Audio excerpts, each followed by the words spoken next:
This is Dr. Peter Trzop, and an issue came up with several students about how the use of APA, when to use it, when not.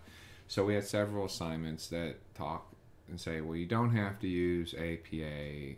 In other words, you don't have to cite and reference and all that. Now, I will always say this. I encourage students to always cite and use sources and research and analyze in discussion posts, assessments, journals, papers, PowerPoints, whatever it is. Doesn't matter what type of assignment, because it's good to practice those things. It's good to practice and say, okay, I need to practice my research. I need to practice my writing. I need to practice my APA.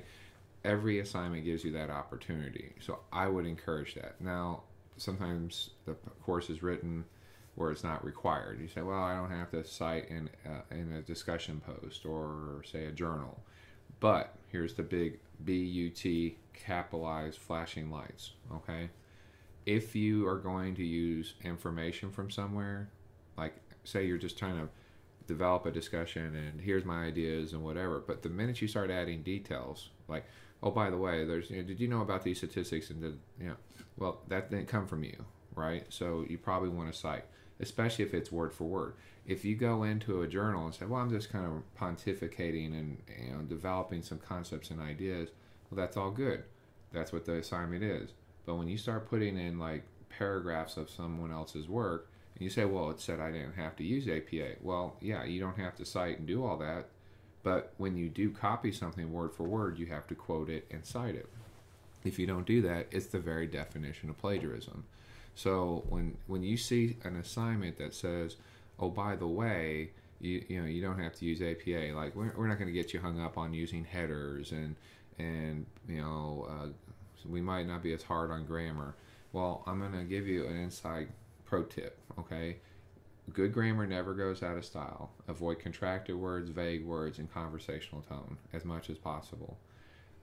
The other side of it, using headers, help walk the professor through it. It doesn't have to be textbook APA headers, but it should be something that helps organize your work. Okay, I think that's always good to do that. Walk the professor through it, organize your thoughts that match what the assignment requires with what the headers of the paper should be. It helps the professor grade it, okay, which is really important, right? The other part of it too is making sure that you, even though it says maybe you don't have to cite, consider citing just to have good practice of it, good practice of how to, research, cite properly in APA, and also how to develop your analysis. It never hurts to do that. But if you say, well, I don't have to, and an assignment doesn't require it, that's fine. But remember, you got to put that content and specific and details in there. And again, the BUT, big, bold, bright letters, flashing. You need to be careful, because if you use something that's from someone else, their ideas, and you're trying to juice it up without having to do the work to cite, that's the very definition of plagiarism. You don't have to use the APA if you're just talking about whatever you're talking about, right? That's where the writer's trying to explain that. Well, yeah, if you're just writing, we're not going to get too hung up on some things. I believe you should use the Goldilocks effect, good grammar, all that. But when you start overstepping that line, I have more and more students do that. They'll copy things in and say, well, I copied them in. And I'm like, I don't think you're a bad person, right? I don't think you're evil or bad, and I'm not disappointed.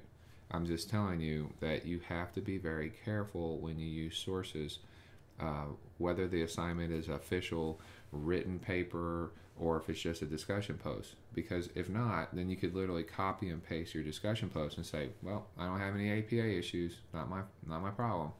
But it doesn't show your work, your analysis. It doesn't give credit to people for their work. So you need to be very conscious of this. And whenever you see those things, always default to what the rules are.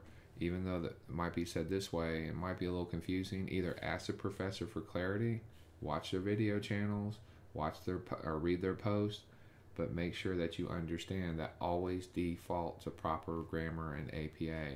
Because again, if you're going to copy something in there and it comes up on a safe assign or turn it in report, that's the very definition of plagiarism. And I have a number of students that do that every semester. So anyways, that's a really good topic. I appreciate it being brought up to me, and I wish you the best of luck.